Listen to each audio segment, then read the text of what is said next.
So I get the honor of introducing our first keynote speaker. Our first keynote speaker is Rachel Orston. She is my good friend and mentor, advisor. She is a startup chick, right? My nonprofit, Startup Chicks.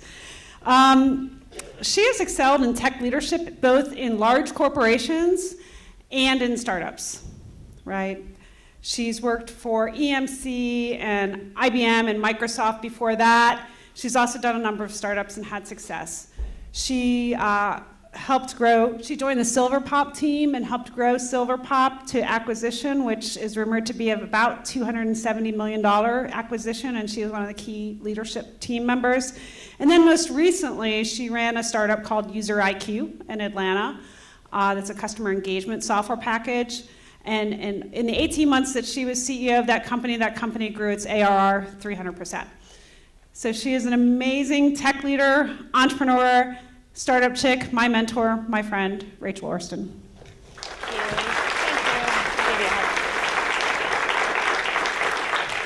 Hey everyone, it's so really nice to be here. Jen and I go way back, and I might fold a few Jen stories in my presentation. I love small groups. This is a great group to be here and to speak to, so I'm going to try to make it as intimate and as real and as direct as possible. As Jen said, I'm a serial entrepreneur. I've had the pleasure of having to dig into some really meaty problems to try to get companies to like their first million, their first 100 million, and even their first billion. I'm married 18 years to a divorce attorney, which is the best decision I ever made. And I'll weave Todd into this. You're like, I didn't come here for relationship advice. You're not. Think of it as like an added bonus. You'll get that as part of this. I have 2 teenagers, as if like being an entrepreneur is not tough enough. I've added glutton for punishment, and this is where you can find me. As Jen said, I have done a lot of different things, and now I have the pleasure of consulting and advising CEOs and companies across the world. I was just in Toronto, and I'm going to Orston next week, and so I love that I get to work with entrepreneurs every single day. So the title of this, what I'm going to talk about, is the long game. And I'm calling it the long game for a reason, because we hear a lot about grit and perseverance and finding your passion, right? We hear this as entrepreneurs all the time. And it's tough to understand what it takes to really have grit and develop grit. And I think about it a lot, being now in this space for 25 years and having a lot of gray hair under here. And so I wanted to kind of give you guys a bit more of a realistic perspective beyond just the hyperbole of how great grit is and how we should have grit, we should develop grit, and we all kind of know that, like duh, like of course, we all want to persevere, we all want to find that passion, but how do we really do it, right? What really goes into grit? What's really the hard shit that you need to do to build and sustain your passion? Okay, so that's what we're going to get into today. You guys ready? We're going to get into some stuff? All right, good. So, how many of you have read Grit? Familiar?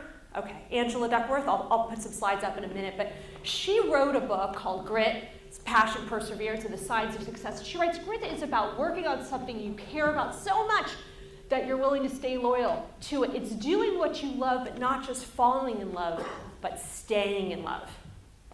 How many people are married here or in a relationship? 10 years, keep your hand up. 15 years, keep your hand up. 20 years, keep your hand up. Okay, so a few of you know on it. So it's hard, right? I'm coming up on 20, right? The day in, the day out of marriage, a relationship, right? And so how do you stay in love in your life? Not just in your marriage or in your partnership, but with yourself and with your life. So we're going to talk about that, okay? And if you want to know more about Angela Duckworth or the book, because it sounds like some of you maybe haven't read it, you don't even have, if you're not a big reader, the book's like seriously easy read, like a weekend read. But she's got an amazing TED Talk. It's one of the most popular, like, top 20 TED Talks. It's super easy. And Grit TED Talk, you'll find it. Spend 10 minutes, watch it. You'll learn a ton. I'm not going to get into that today. Like, that's there. Read it, watch it, enjoy it. But I'm going to get into the stuff underneath it, okay? But I want to at least reference it because it's a huge inspiration to me and to many of the people that I'm going to talk about throughout the presentation. So, nobody wants to talk about or show you the hours and the hours of becoming. I was at SaaStr last year, which is a big Silicon Valley event, and I spoke on a stage, a little bit bigger, a couple thousand people. I was very nervous. And I was up with like the executives from Dropbox and Slack and all the big logos. And it drives me nuts when you have these executives that come up and speak and they talk about their successes and the challenges at that point were so far behind them that they're just kind of like these little droplets of distant kind of breadcrumbs that they leave behind their billions of success. That's not what this presentation is going to be. I think I'd rather show you the hard work of becoming and some of the hardships along the way. This is not a presentation of kind of how I've gotten to where I am and some of the successes. So just wanted to preface that.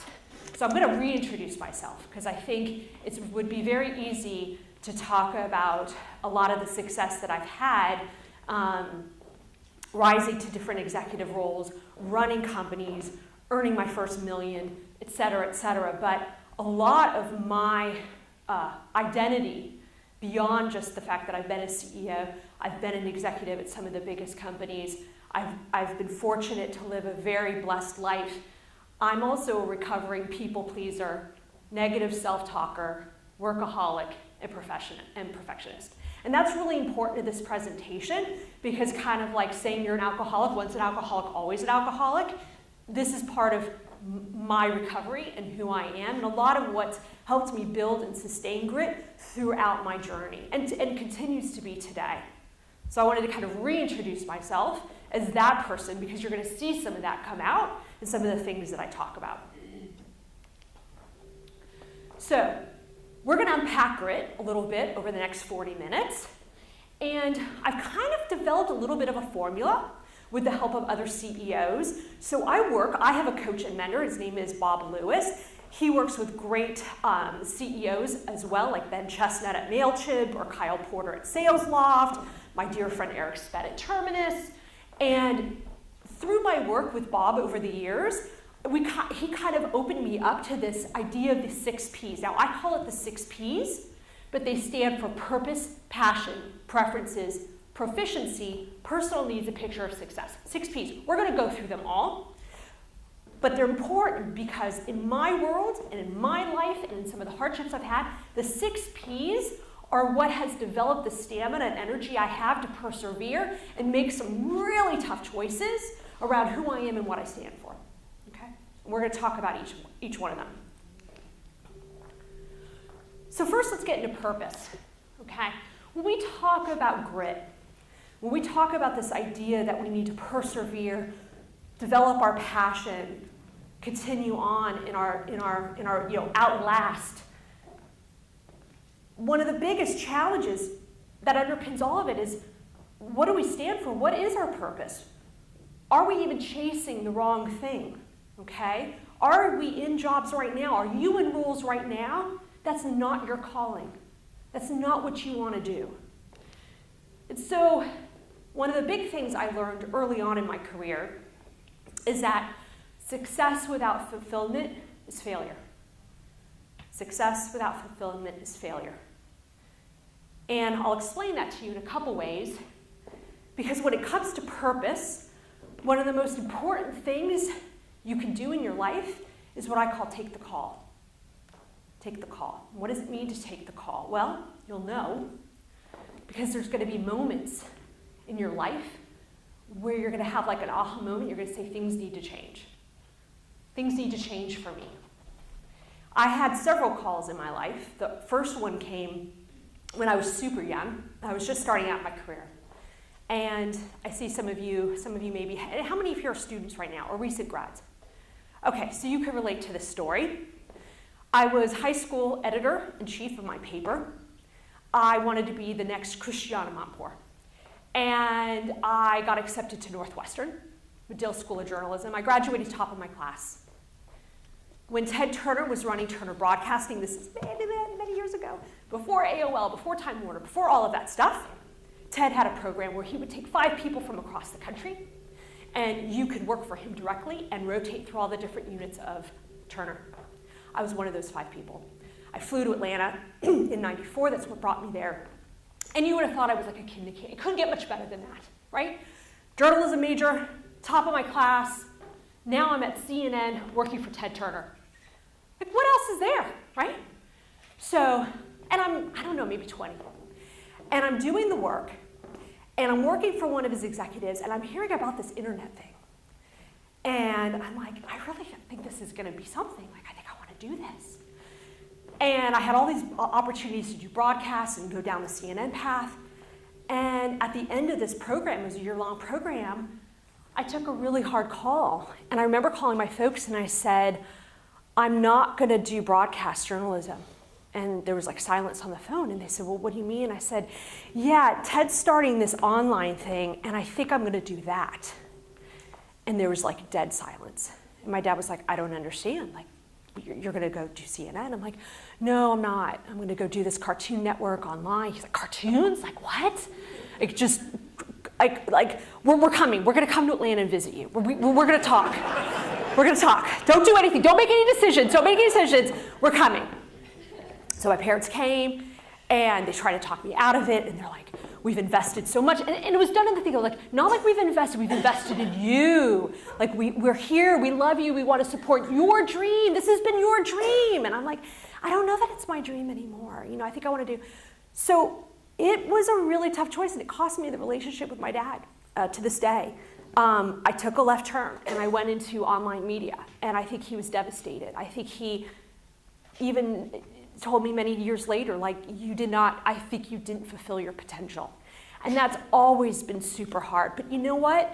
I learned early that it got easier after that first call in my 20s, that I took a different call. I just took a different call. And it led me down this technology path to where I am today. The second call came many years later at IBM, where I had been promoted a couple times. I was now working for the number 2 guy at IBM, John Kelly, right under the chairman, Ginny Romney, and John had offered me basically a fast track to a senior vice president position at IBM. I was 42, and it was a sizable package, a relocation to headquarters, and this and that. He'd taken me out to this big dinner to kind of talk to me about it and open up, would I move? What would it look like? This and that. And I graciously thanked him, and I came home to my hotel after that meeting. This was not that long ago. This was in 2016, and I cried. I cried because I didn't want it. I cried because I had found out maybe 4 days before that my mom had been diagnosed with breast cancer for not her first time, that it had resurfaced, and I wanted to be anywhere but there. And I'm like, what do I do? How do I make this tough choice? And long story short, I went back to John and I said, I can't do this. I can't do this. And I asked for a leave of absence, and then I ended up leaving IBM with his blessing. And to this day, can't say enough about John and Ginny and the entire IBM team, but I left what would have been an amazing package and career track at IBM to continue to follow, not just what I wanted to do, but what I needed to do at that time, which was be with my family. So taking the call, you'll have those moments, and it'll be really easy to brush it under the rug. Like, it would have been so easy for me to have not left IBM because the money was so good and the package was really great. It would have been so easy for me to have done CNN because that's what I've been, invested in. I could have felt so guilty about all the money that my parents spent on college education and blah, blah, blah. So why did I make those choices? Like, how do you do that? How do you have the cojones to say, I'm not going to do CNN, or I'm not going to take this 6-figure package, John, and I'm not only going to do that, but I'm going to leave. Sorry. How do you do that? How do you have the courage? Well, part of that, I think, comes from passion. Now, let's get into passion a little bit, because that's what drives your decision making. There's other things, we'll get into that in a second. But part of that is also, how do you want your state to look like? Passion is about, are you operating out of your values? Okay? The problem is, our system, our society, whether you want to call it the US educational system, we're very goal-oriented people as Americans. We set goals, we're time constrained, we do annual resolutions. Our world is very time-bound. But the reality is you could change your life at any moment. right? I got those calls. Those didn't come January 1st, right? They come in the moment when they do. And the reality is that your goals, your purpose, it isn't time-bound. It isn't time-bound. What you want to do, how you want to show up in the world, what you want to be, is not from January to January. It's not quarterly. If you're setting time-bound goals, that's your own crap. That's not the reality of life.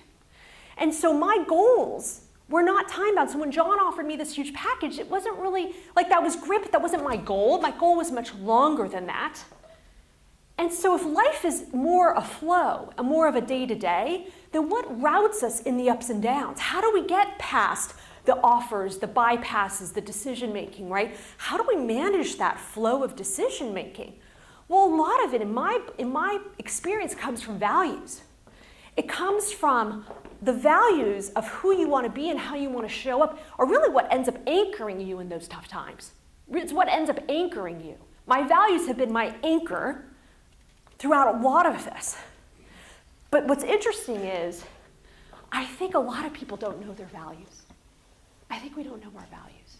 I know I didn't know my values. When I think about values over my career, I think of them almost like a graffiti wall, like layers of words and meaning and experiences, and almost like it's almost hard to read the words on this slide. Sometimes I feel like my experiences layer on, and I lose sight of what's important to me.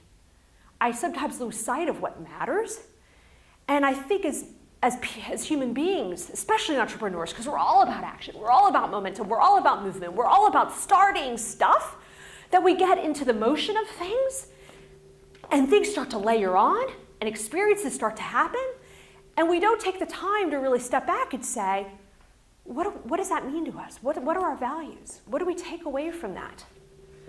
And so if there's one piece of advice I would say is take a toll of your experiences and think about when did you feel the most excited? When did you feel the worst? When did you feel empowered? Were there moments that you just didn't want it to end, where you're like, I could go all day and do this? Your energy level was just so high, you're like, this is the best thing I've ever done.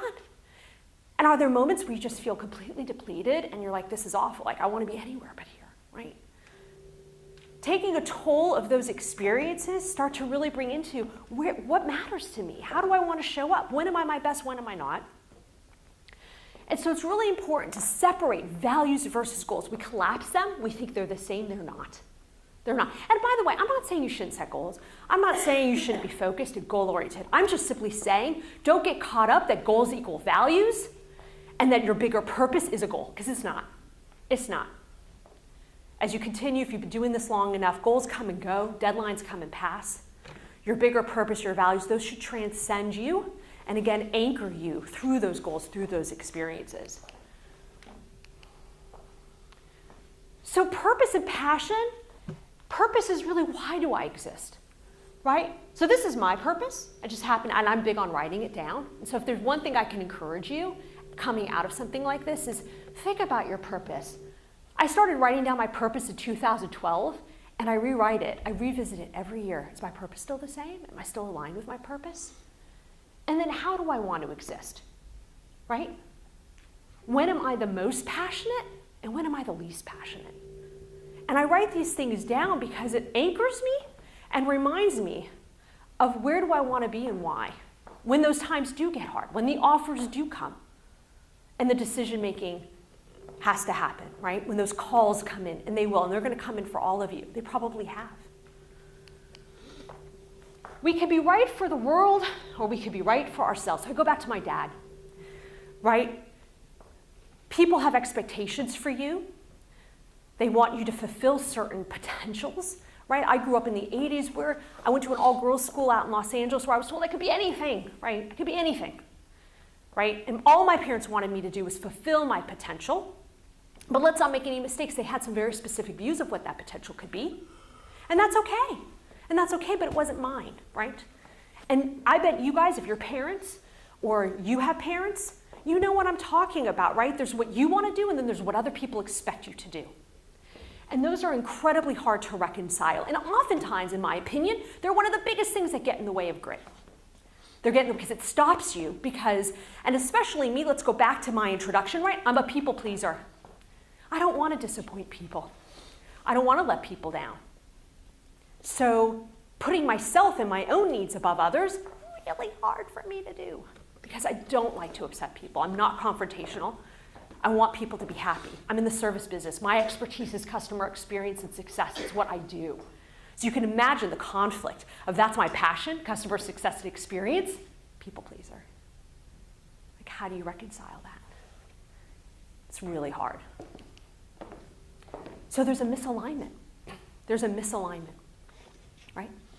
When we want to make people happy, our spouses, our children, our parents, people around us, we want to fulfill some sort of external expectation, but deep inside we know that it might not be ours. It might not be what we want to do.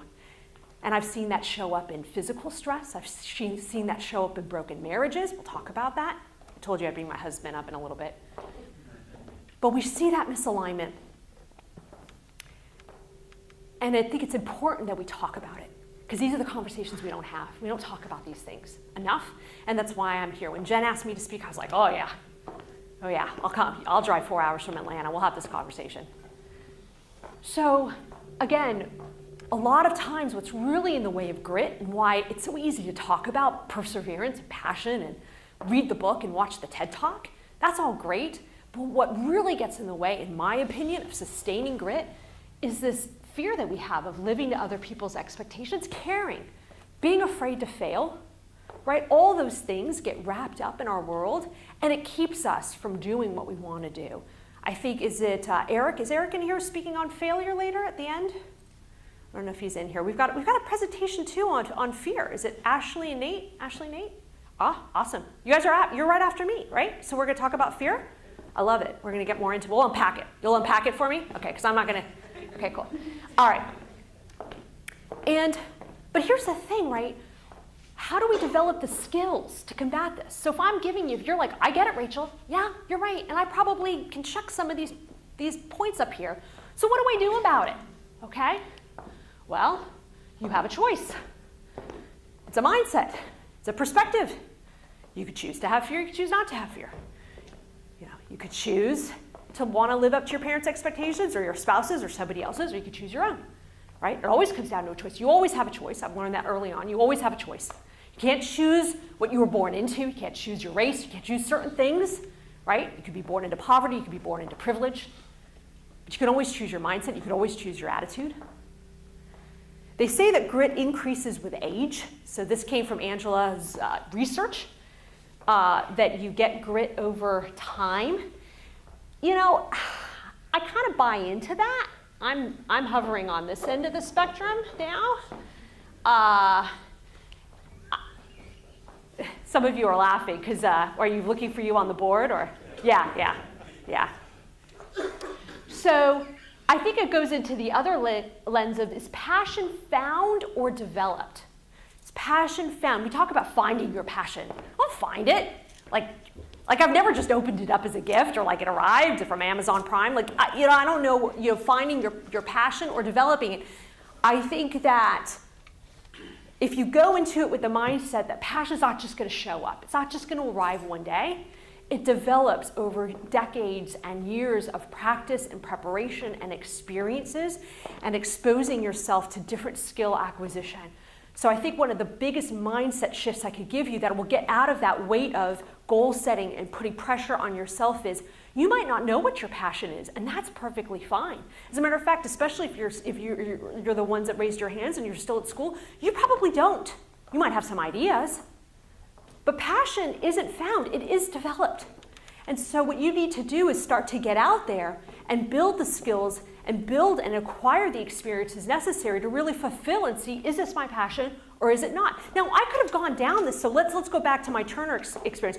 I could have found myself doing the technology thing and hated it.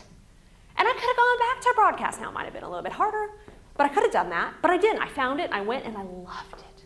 And I've never looked back. That was my experience.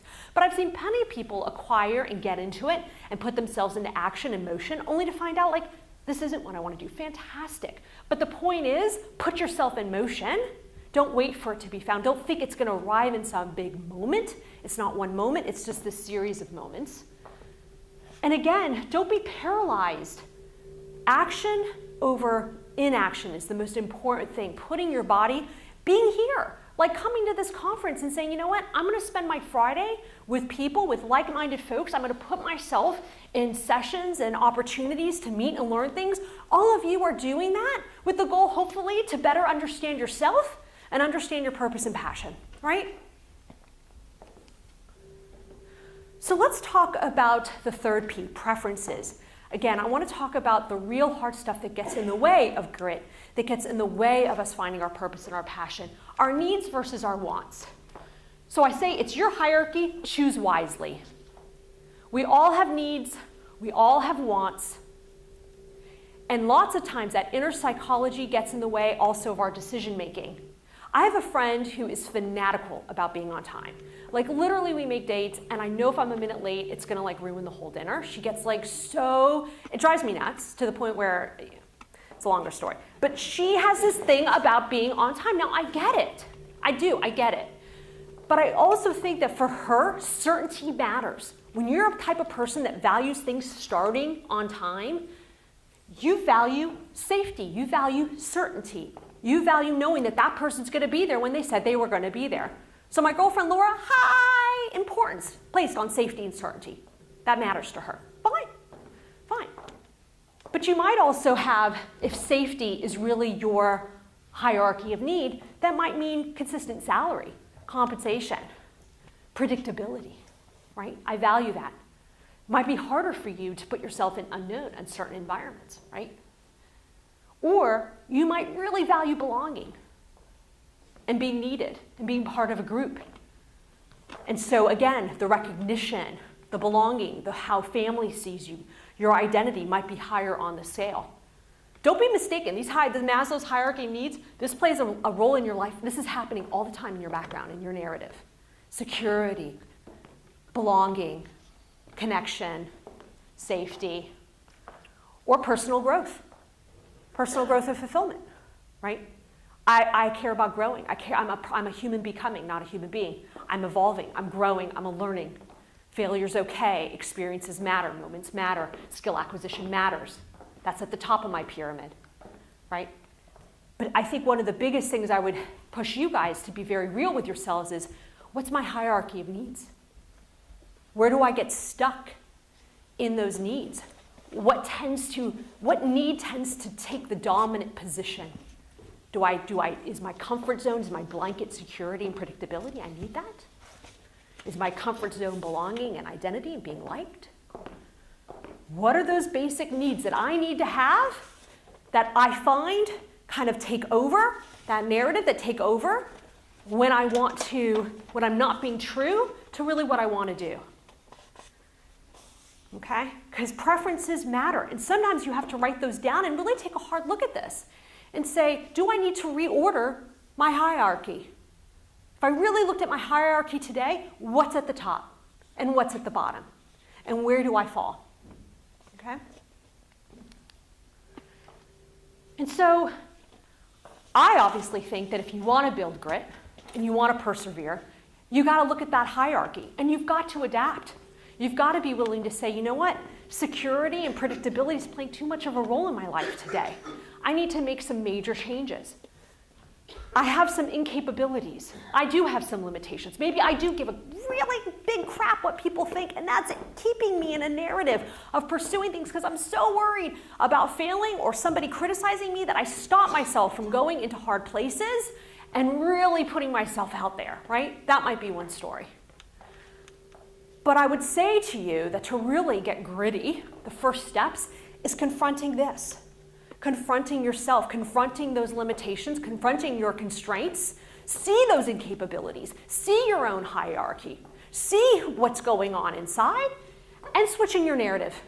Starting to speak your narrative. Because what we say, how we show up, what we say, our actions and words create our future. And so if we're speaking, if our actions are creating something different, because of our preferences, we're not living the life that we want to live. We're not fulfilling that potential, that purpose, and that passion. So let's talk about the fourth P, proficiency. So I'm speaking a lot of different things, and this all sounds interesting, but you're like, this is hard, right? And it takes skills. And you might be saying to yourself, I know these things about me. I know that I'm weak in these areas. I know that my hierarchy may be off. I know what's keeping me back.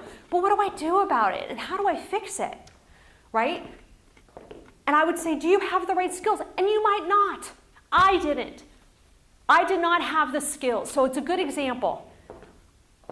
You might say, why did I stay at IBM? I had this great acquisition. I was this executive at Silverpop. I came to Silverpop when it was about 18 million in revenue, helped grow it to over 100 million in revenue in like 3 years. I had this great exit. Everybody left IBM. Nobody wanted to stay at IBM. All the entrepreneurs were like, I'm out. Like, it's IBM. Like, I'm an entrepreneur. Like, I'm not going to stay at IBM.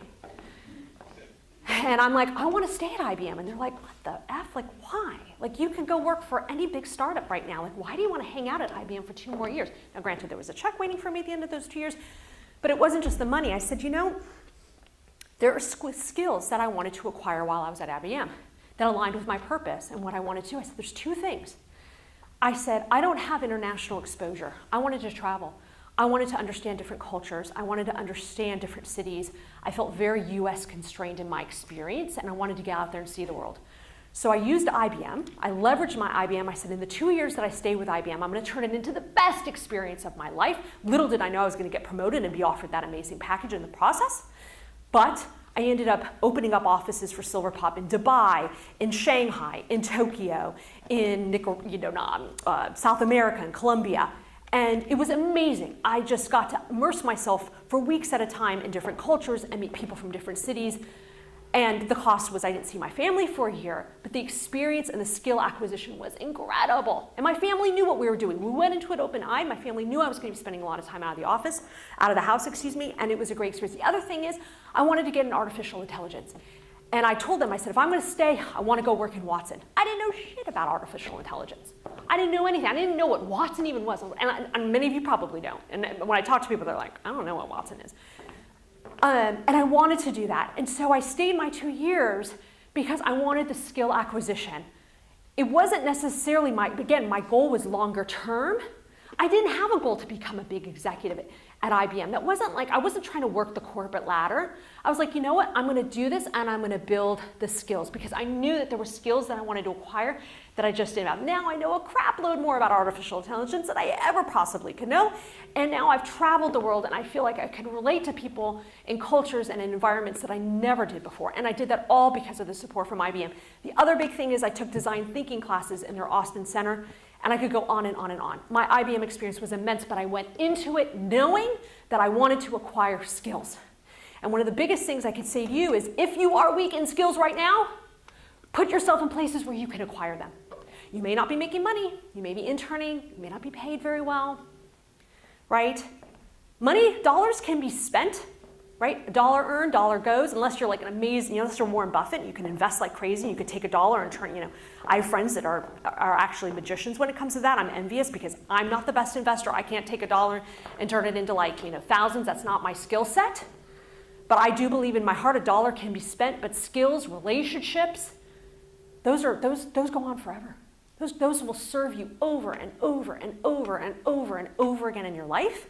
So especially if you're out there and you're young and you're just getting into this game, don't focus on the dollar as much as I know you want to make money, and I get it. But focus on the skill acquisition, focus on the proficiency, focus on building relationships that will serve you along your way. I also highly recommend, such a no-brainer, but Clifton Strengths. These guys have been around. They were formerly Gallup. When I coach leaders today and work with companies, many people don't really know what their proficiencies are, or they have a false sense of what they think their strengths and weaknesses are. Gallup has like this, 34, I'm not here to promote them or like plug them, but I wanted to show it's like 40 some odd dollars. Do it. They're really good. I mean, they've been in this game for a while. Like, it's one of those things you can't game it. Like, you could try to like get them to think what you are, but like they'll figure it out, like where your strengths and weaknesses are. I mean, they had me to like a T. And the algorithms have only gotten better. So they've got this whole paradigm where they'll show you like out of these 34 strengths, like where you are and where you're not and why, based on how you answered it, very revealing about yourself. Like, again, 40 some odd dollars, highly encouraged just to see what your own results are and if what what Clifton shows reflects some of your own understanding. Totally worth it. But beyond that, I think it's important not just to know what you're good at, but what you enjoy, because here's the thing, what you may be really good at, you may not enjoy doing. It may not be what motivates you. Like, I'm actually really good at spreadsheets. I never thought I'd say that. Really hate doing them. Like, I could be a CFO, I've run companies, I could be a spreadsheet jockey, totally like not at all what I would ever want to do. Put a gun in my head, right? So there's motivated proficiencies, okay, versus like things that might come naturally to you. And the worst is when I see people do things that they're really good at that they don't like doing, but they stick with it because they're just good at it, right? You probably all have those skills, right? We're all blessed with maybe some natural talents. Just because we're blessed with them, like, doesn't mean that we enjoy them, okay? Doesn't mean that they motivate. It doesn't mean that they get us up in the morning and want us to become better versions of ourselves, right? So I would say, in addition to understanding and building your proficiencies and knowing what they are through something like Clifton's Strengths, but then also going out and getting those experiences, I'd also take a hard look and say, of my strengths, which ones really motivate me versus which ones don't, okay? Because values need nurturing, right? Proficiencies need nurturing. Even our own values get tested, right? We talked about values early as that anchor that grounds us through the ups and downs of decision making. I have 7 values. I don't have them listed all here, maybe on another slide. I'm a big action impact, and as you could tell, I have a lot of courage. I can get up and speak. When I was at IBM, you might be saying, how did she get so promoted so fast? What happened? What's the backstory there? Like, I wrote a letter to Ginny Romedy, an open letter. I published it on things that I thought she needed to do to improve the company. Yeah. People thought I was crazy. They're like, you're going to get fired. I'm like, I don't care. I'm like, if I'm going to be here for 2 years, might as well make my mark. Again, I was short term. I wasn't even like trying to climb the corporate ladder. And I wrote Ms. Romedy a letter. And I said, Ms. Romedy, I'm new. You just acquired the company that I worked for. And if you're going to like be successful in software as a service, these are some of the things I would change. And the next thing you know, I got a phone call. And they're like, we'd like you to come up to corporate. And I go, why? They're like, we'd like you to discuss your letter with you. And I was like, oh, Jesus. So, and my journey continued. So I value courage, but honestly, things that I struggle with is the journey, like knowing the difference between failure and failure to act. It took me a long time to get the difference between the two. Do you guys understand that? Like understanding my own failure versus not doing anything. Like, I'm glad I wrote Ginny that letter. It led me down this whole path. I'm glad because I never would have known what would have happened if I hadn't taken that step versus like the fact that I never would have gotten somewhere at IBM or I would have stayed like employee number, serial number 54412, I think is my serial number. Strength is one that I've struggled with as well because I value being strong. Right? Women, female leadership, right? I value strength. I've got a teenage daughter now, going through all those insecurities and body image and all that stuff. So I had this value of strength in my life for a long time. It took me now, and as I'm ending my 40s, to say it's not just about like the strength. It's about like rest, recovery, like taking naps, reading a book, not the gym at 5 a.m. and the go, like show up strong. It's like, I need to take a day off and just not do anything. Like, not check email, right? Like, I need to renew myself if I'm gonna show up strong for my daughter, strong for other leaders that I'm coaching, et cetera. So strength has taken on a whole new meaning, only now in my late 40s, that it did when I was in my 30s and 20s. You wanted to be strong female leader, right? So nurturing, right? Values need nurturing all the time. I think probably the hardest proficiency that we're all working on as human beings is authentic confidence and self-worth. I think if we're all honest, right, we're all entrepreneurs, you're here, you're taking initiative, we all want to, again, find our purpose and our passion. I think we are our best critic.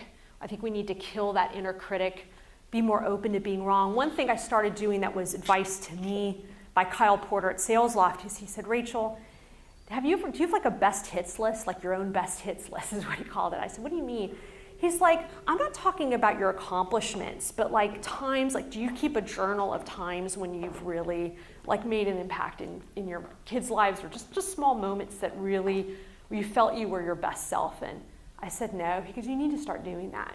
He's like, you really have a lot to offer, and I don't think that you give yourself enough credit. I think I was beating myself up about something, and I called Kyle because I was upset about something that I was dealing with at User IQ. And he kind of interrupted and like changed the whole conversation, because he's like, this is very negative, you're really overly beating yourself up.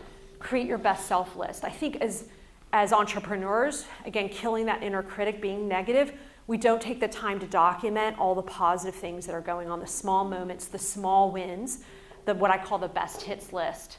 I do think that confidence and self-worth does come in looking your best. I do think that we don't take enough time to take care of ourselves, whether that's eating well or exercising or just meditating and resting and taking naps. I'm not here to give a whole speech on that. That's not what I'm here to talk about. But I do think there's a high correlation between when you feel you look your best and how you feel about yourself. How you feel about yourself. And I'm just going to say it. And there are a lot of people out there that don't like how they show up in the world physically or how they look, and that also keeps them from performing their best. I just see it. When I coach executives, when I see them, when they have to give presentations and they're beating themselves up, or I talk to CEOs and they're like, oh, I went to this big dinner and I ate way too much, or I did this and now I feel like crap today. And I just think taking care of yourself in a meaningful way does, whether it's nutrition or exercise or rest, really does impact how you show up and how you feel about yourself. And I do think it has a big impact on stamina in the bigger conversation that I'm trying to have with you around grit and perseverance, over sustaining yourself over time. It is a long game, right? It's a long game. So are you physically in the best shape for the long game? Mentally, physically, all of that good stuff, right? So finding that stamina, getting underneath the grit, really building that, really requires getting into this purpose, passion, preferences, proficiency. Like my charging station is when I know I'm getting awesome power when I'm aligned on all four. I'm not always, I'm off usually. Week by week, month by month, something's in revision, something's kind of going through an evolution. But when those things are humming and I feel like I'm plugged in, I am plugged in, man. And I could go for days, I could go for weeks. And I have. And people are like, Rachel, you have an energy, where does it come from? How do you keep doing this? I feel 25 inside. I don't feel, almost 50. I just don't, right?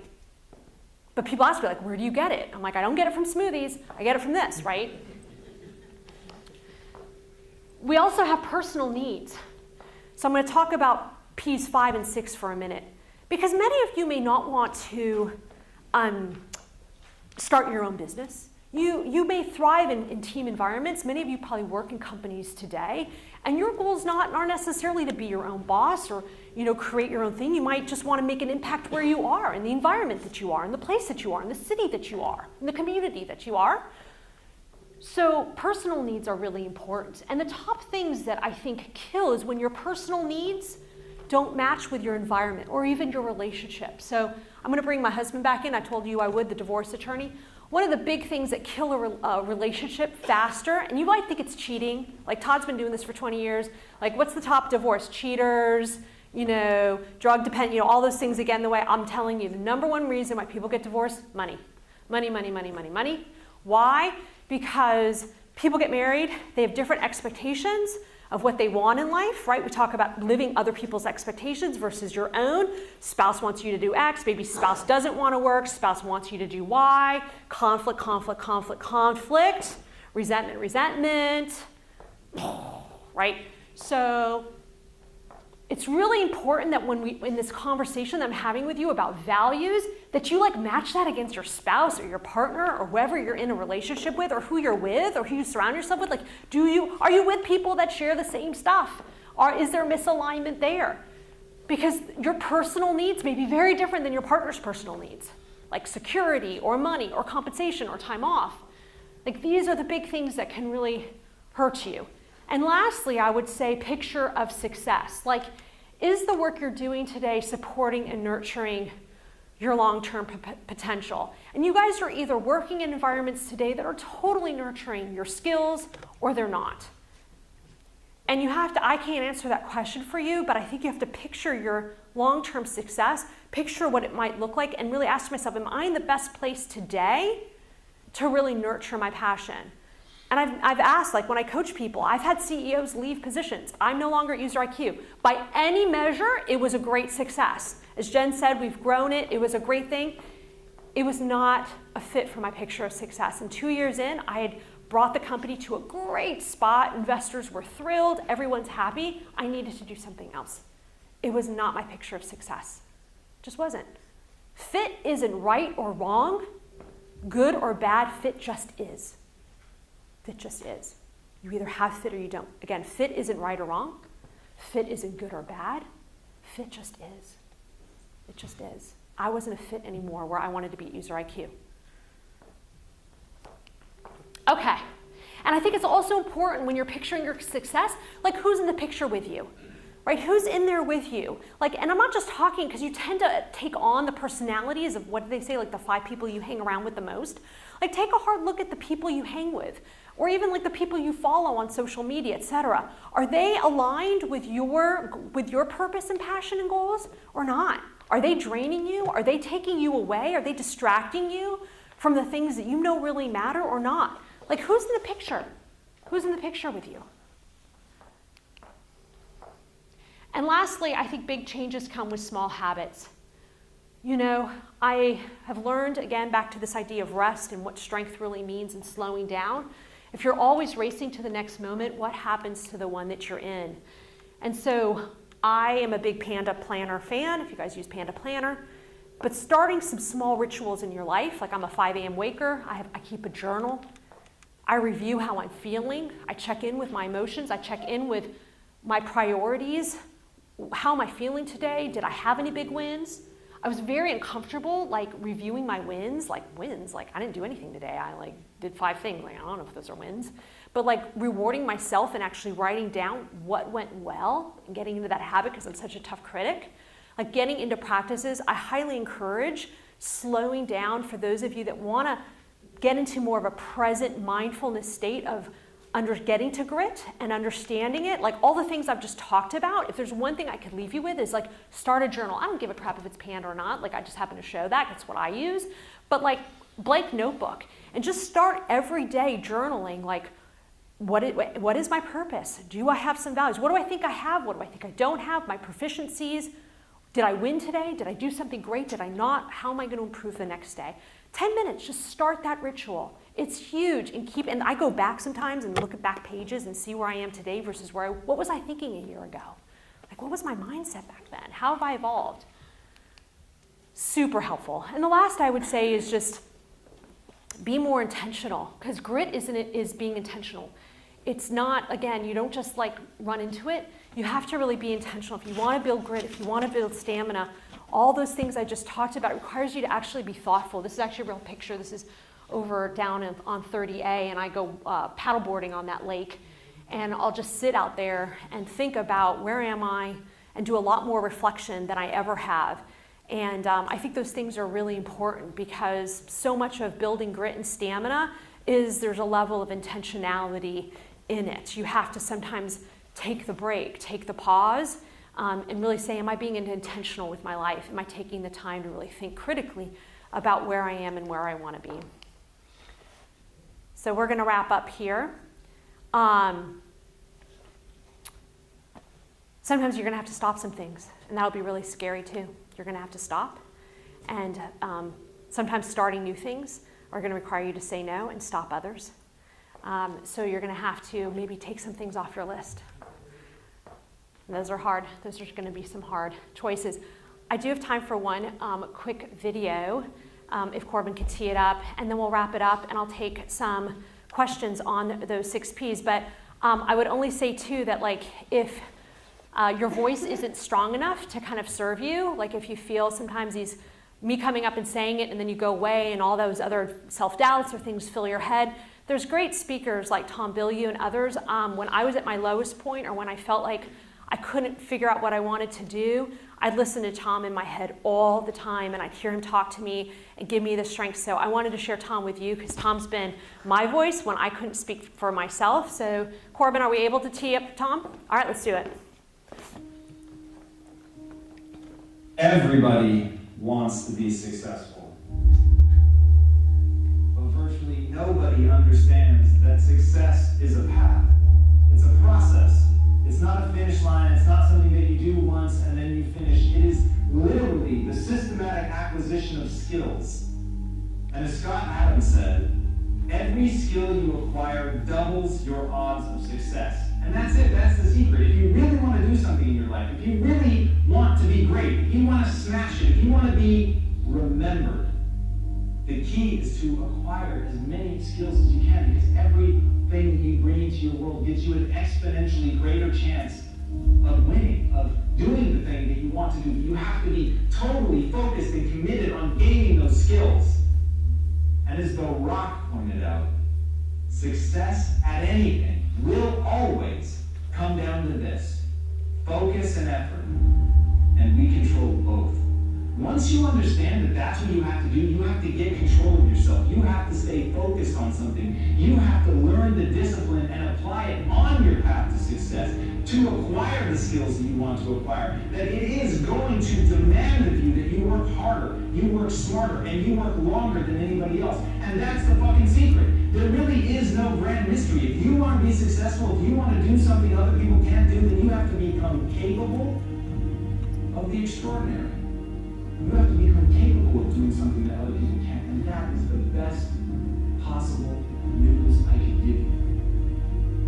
Because it doesn't matter what you're born with. It doesn't even matter who you are. What matters is who you want to become and the price that you're willing to pay to get there. And let me tell you this, the price is known. And that price is the acquisition of skills. That price is getting so good that people can't ignore you. That price is being able to beat anyone at the game that you've chosen to play. Once you get to that point, once people stand back in awe when they watch what you're doing, then you will have won. Then success will be yours. But it was in no uncertain terms the result of the path that you walked. And as Angela Duckworth knows, enthusiasm is common, but endurance is rare. So when you sneak out that first lead, when you get ahead of people and you think, hey, I've acquired this skill, I've done something, people are looking at me like I can't be stopped. Remember that right now, at this moment, someone is practicing. While you're not doing the thing that you need to be doing, while you're sitting back in your laurels, very happy with what you've accomplished, somebody else is going to eat your lunch because they have a passion and enthusiasm that endures. And at the end of the day, if you can want something so badly, if you fucking burn from the inside to do something, to become something, to become capable of more, then you will endure. Then you'll be able to push past other people. Then when other people break and they lie in your wake, you will push forward. Because that fucking thing in you that you've cultivated is the ability to endure. It is not the ability to be a badass. It is not the ability to think that you're cool. It is the ability to kick your own ass, to deal with what is boring, to live in the pain, to step towards anguish, to know that suffering is a choice, and you choose to turn it off because you know on the other side of endurance, on the other side of outlasting everybody else, is a skill set that makes you unstoppable. So I really like Tom. He keeps me going, and I hope you guys enjoyed that video because, you know, for me, it's been that journey. I didn't realize there were that many F-bombs in there. Sorry about that. But I think that, again, grit and perseverance is all about the 6 Ps. Again, purpose, passion, preferences, personal needs, picture of success, right? These are all things that matter. I really hope that my presentation resonated with you because I'm on a journey for skill acquisition. It's not about the things that I've earned or the things that I've done or the titles or the companies that I've run or the things that I've done in my life. It's about the journey that I'm on and the things that I'm learning. I happen to be incredibly good now in certain areas of my life. I have acquired a skill set that, people now come to me that's bar none, but it took me that journey to get there, and that's really what I want from you. And you're doing that right now by coming to this conference and building the skills and acquiring it through all these awesome sessions that are coming today. So super glad that you're here. Thank you, Jen, for having me and letting me talk about this really important topic. I hope you got something out of it. Again, I'm Rachel Orston. This is where you can find me. Thank you.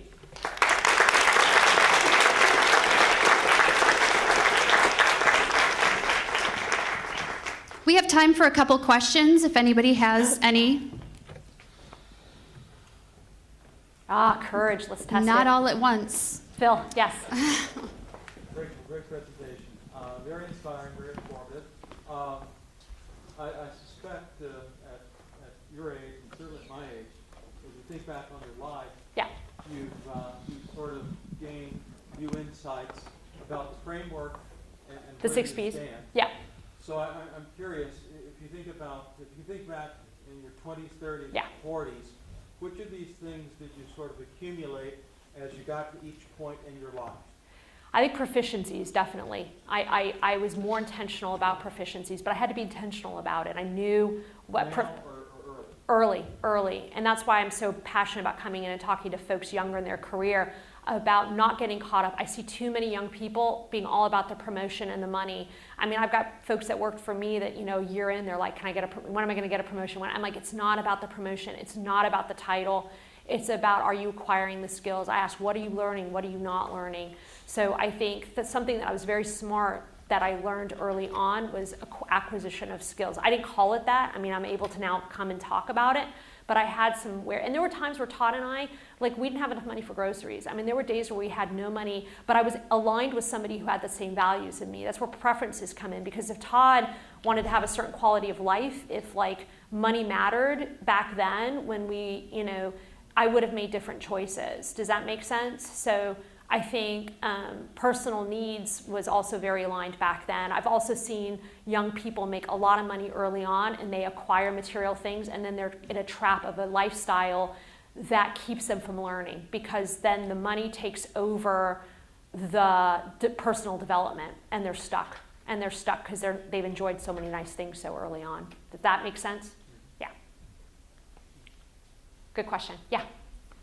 Thanks so much for coming and sharing your experience and journey.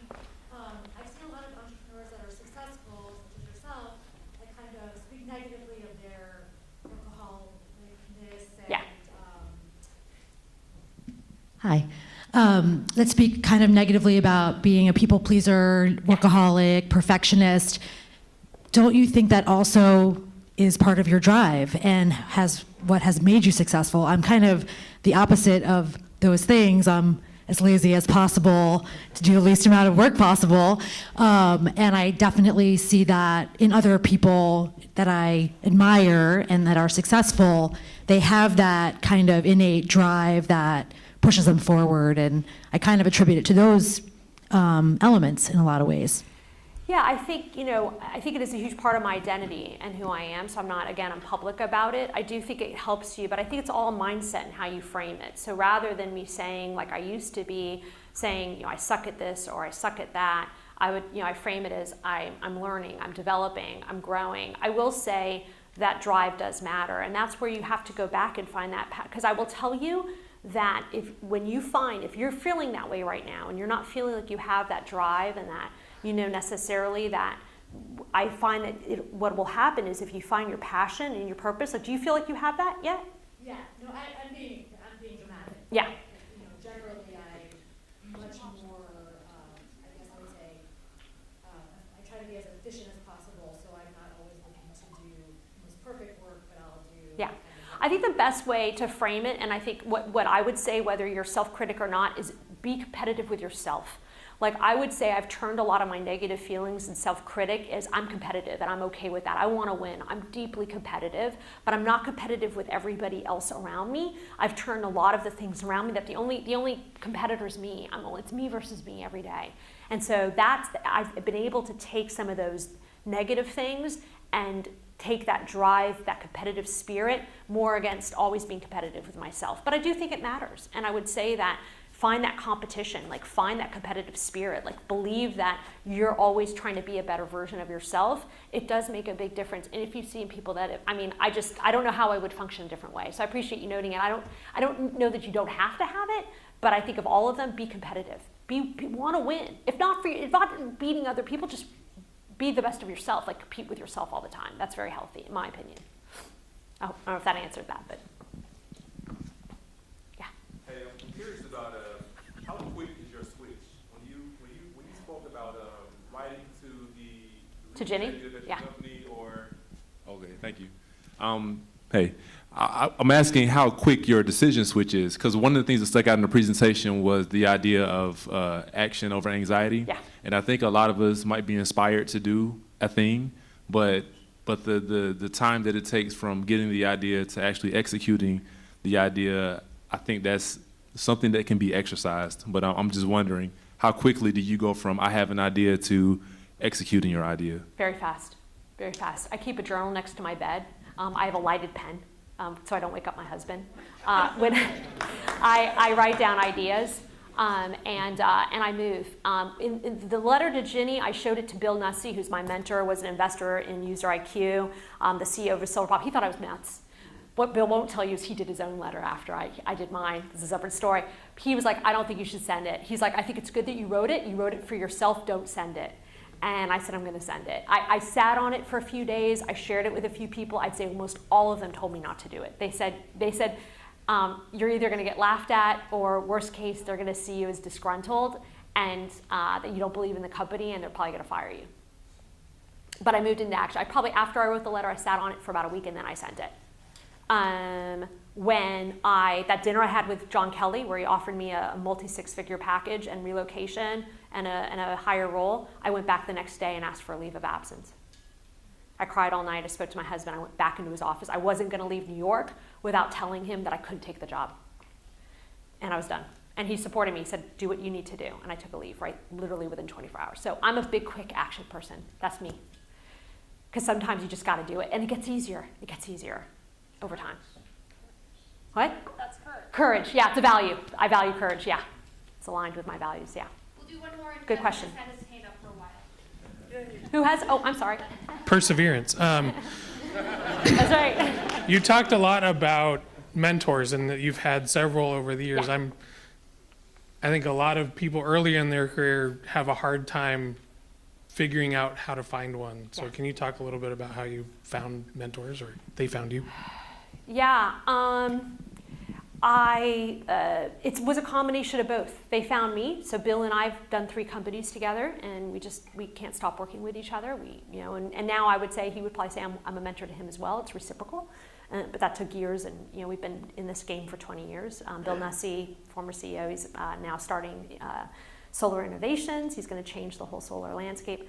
But others I had to seek out. So for example, I always admired Dave Kyle, QA Symphony. You guys might have heard that business. They sold to Tricentis this year. Dave I heard him speak, kind of like you guys listening to me speak, and Dave was just like, I was on fire after listening to him. And I tried to figure out who knows him. And I reached out to him cold and I said, I think you could help me. Would you grab coffee with me?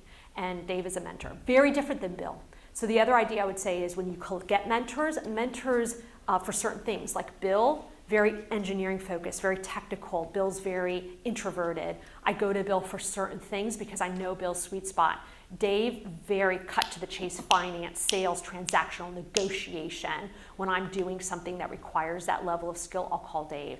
So 2 advice I would give you. Absolutely courage. If you admire people, you'd be surprised how many people will take that call. But you have to reach out. Like, I didn't know Dave from Adam. As a matter of fact, I probably could have gotten an intro to Dave through other people. I didn't even think to do that. I just reached out to him directly, and he responded within like a day. He's like, yeah, let's grab coffee. So I think you'd be surprised, especially if you do it in like, hey, I watched something. Like, you have to make it personal. I read something. The other thing I would say is Tim Ferriss just came out with a book, Tribe of Mentors. Highly recommend it. So Tim Ferriss emotionally lost a bunch of his mentors and who passed away, and decided to write a book for people that don't have mentors, and interviewed like 80 mentors and some of their best advice. It's a great book to inspire you, and you might want to reach out to some of those people. So that's what I would encourage you to do. Yeah, tribe of mentors. Great question. Thank you very much, Rachel.